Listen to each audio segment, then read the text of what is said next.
तर आज निखिल सदगीर त्याची सगळी गँग चालली होती अमावस्याच्या रात्री मडीला आणि जाताना प्रवासात रात्री असं काही घडलं आम्ही याचा विचार पण नव्हता केला. तर नक्की झालं काय तर थांबा मित्रांनो ते पण सांगतो. हाय मित्रांनो, आपल्या ब्लॉगचा पार्ट 1 आपण ऑलरेडी पोस्ट केलाय, नक्की जाऊन बघा. मित्रांनो पार्ट 1 मध्ये आपण मडीवरून दर्शन करून परत निघालो. सकाळी झोपेतून तर सगळे उठले होते, पण मग तेवढ्यात बघतो काय मागून एक जण जाम जोरात हॉर्न वाजवत होता. म्हटलं नक्की कोण आहे, तर ते दुसरं कोणी नव्हतं मित्रांनो, आपले माधव अण्णा आणि आपले क्रिश दादा होते आपल्याच गावचे. ते पण दर्शनाला आले होते आणि त्यांना भेटून निखिल सदगीर आणि त्याची गँग डायरेक्ट पोहोचले श्री शैनेश्वर देवस्थान शनी शिंगणापूर. आणि इथं आल्यानंतर आपल्याला एक काका भेटले. त्यांनी आपल्याला या गावची माहिती आणि या गावचा इतिहास आणि हे शनी देवाचं मंदिर आणि या मागचा पूर्ण इतिहास आपल्याला सांगितलाय. आणि हा आपण आपल्या युट्यूब चॅनलला पोस्ट करणार आहे, त्यामुळे नक्की जाऊन बघा. आणि हा या मंदिरात दर्शन करायची पण एक पद्धत आहे, ती पण काकांनी एकदम प्रॉपर आम्हाला सांगितली आणि आमच्या सोबत सुद्धा होते. त्यासाठी काकांचे तर मनापासून धन्यवाद. आणि तुम्ही जर तिथं जाणार असाल तर नक्की कोणाला जरी माहितीच्या व्यक्तीला घेऊन जा.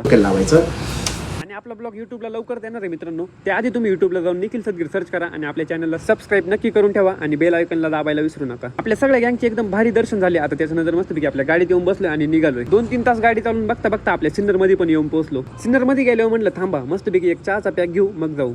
आणि हा निखिल सदगीर आपला 75 डेजचं चॅलेंज काही विसरला नाही बरं का मित्रांनो. तिकडून आल्यानंतर गपचूप आपल्या जिमला आलतो आपल्या दलिंदर मित्राला घेऊन. आणि हा रस्त्यात आपल्याला काय दिसलं होतं माहिती का रात्री मित्रांनो, प्रवासात एक मेलेला ससा, तो पण आपल्या गाडी समोर आलता. नक्की काय. आणि हा आपला चॅलेंजचा आजचा कितवा दिवस आहे कमेंट करून सांगा बरं. आजच्यासाठी एवढंच मित्रांनो, चला भेटू पुढच्या व्हिडिओत. लवकरच तोपर्यंत लाईक करा, कमेंट करा, शेअर करा, मिस्टर निकला फॉलो करा आणि चला.